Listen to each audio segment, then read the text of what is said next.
5 years ago, this was a free YouTube video made by a teenager in his bedroom.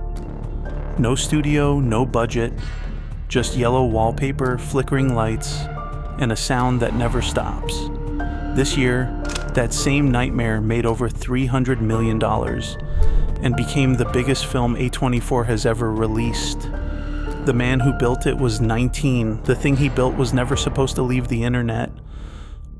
On May 12th, 2019, an anonymous user on 4chan's paranormal board posted a simple request: share disquieting images that just feel off. Among the submissions was a single, slightly tilted photograph of an empty office-like room.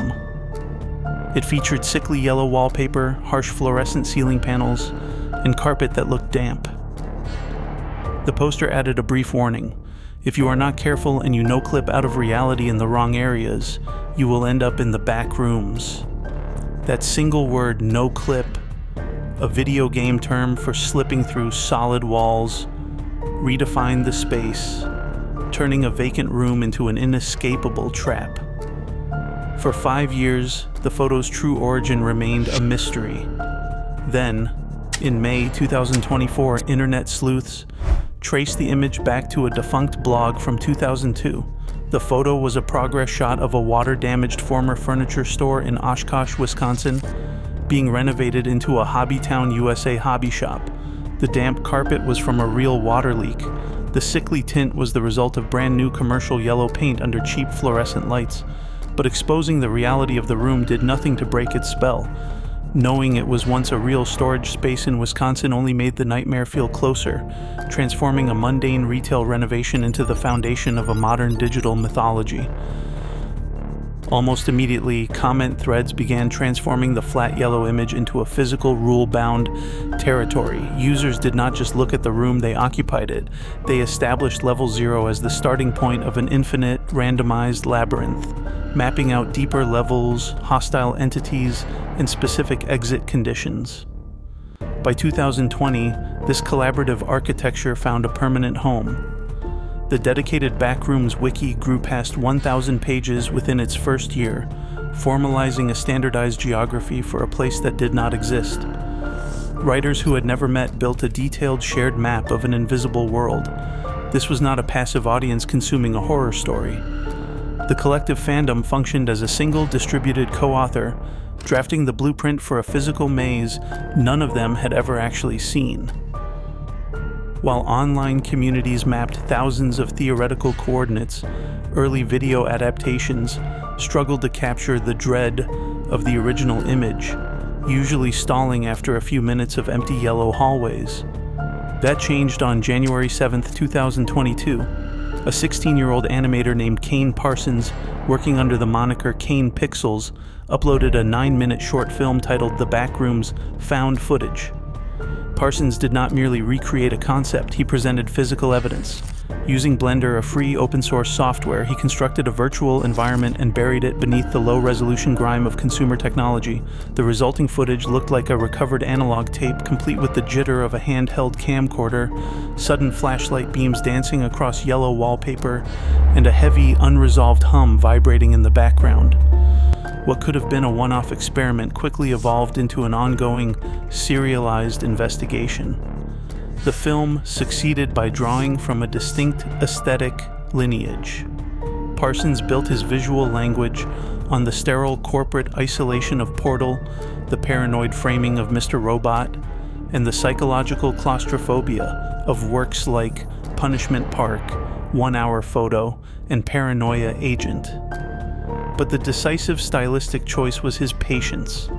He held his shots, letting the camera linger on empty corners several seconds longer than comfortable, forcing the viewer to search the digital noise for movement. Within months, the debut upload neared 10 million views. Comment sections filled with viewers describing the video as a literal transcription of their worst nightmares, while professionals working in film production circles began sharing the link. A teenager in his bedroom had solved a cinematic puzzle that had stumped major studios. He made a digital void feel entirely real. In February 2023, Hollywood trade outlets reported an almost unthinkable development deal. A24, Chernin Entertainment, Atomic Monster, and 21 Laps Entertainment partnered to co-finance a feature film adaptation of the viral YouTube series. At the center of this alliance was Kane Parsons, signed to direct the project at just 17 years old. Horror veterans James Wan and Sean Levy signed on as producers, with Roberto Patino initially attached to write the screenplay. A24 and Chernin co-financed the venture, risking under $10 million on a director whose entire portfolio existed on a free video platform. The announcement fractured the online fandom. Optimists pointed to Lights Out as proof that internet shorts could expand into features, while skeptics feared a corporate disaster akin to Slender Man that would polish away the raw, analog grit. Scaling the project, however, required solving a spatial riddle, translating an infinite digital void into physical sets a film crew could actually inhabit. On July 7th, 2025, cameras began rolling in Vancouver under the working title Effigy. To ground the digital nightmare, production designer Danny Vermette constructed a massive 30,000 square foot labyrinth of yellow corridors on a soundstage. It was a physical solution to an abstract horror problem. The identical yellow corridors created real disorientation for cast and crew, requiring marked routes so people could find their way back out. Director Kane Parsons deliberately used this physical scale so performers could lose their bearings on purpose. While the screenplay path ended with Will Sudik receiving sole writing credit, the casting shifted.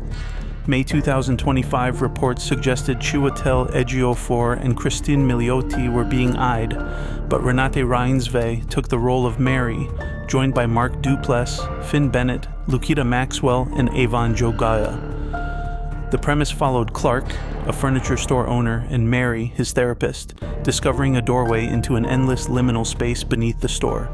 The cast encountered the dread fresh, arriving with no background in Backrooms fandom. Parsons, the only person on set who had pre-built this world frame by frame, scaled his solo Blender workflow into a studio pipeline for previs and visual effects. Duplass later reacted publicly to the absolute assurance of the young director commanding the professional set. Principal photography wrapped on August 14th.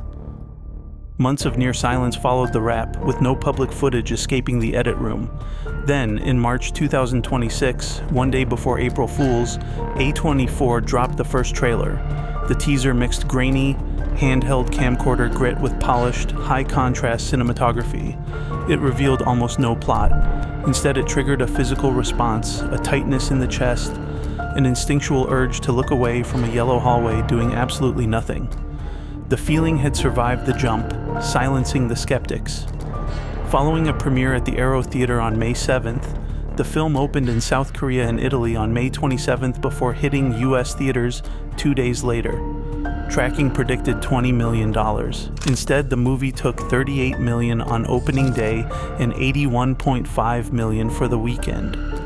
Rotten Tomatoes hit 88% against a B- cinema score, with the Los Angeles Times calling it a slow, dreamlike experience closer to wandering through a painting than watching a conventional plot.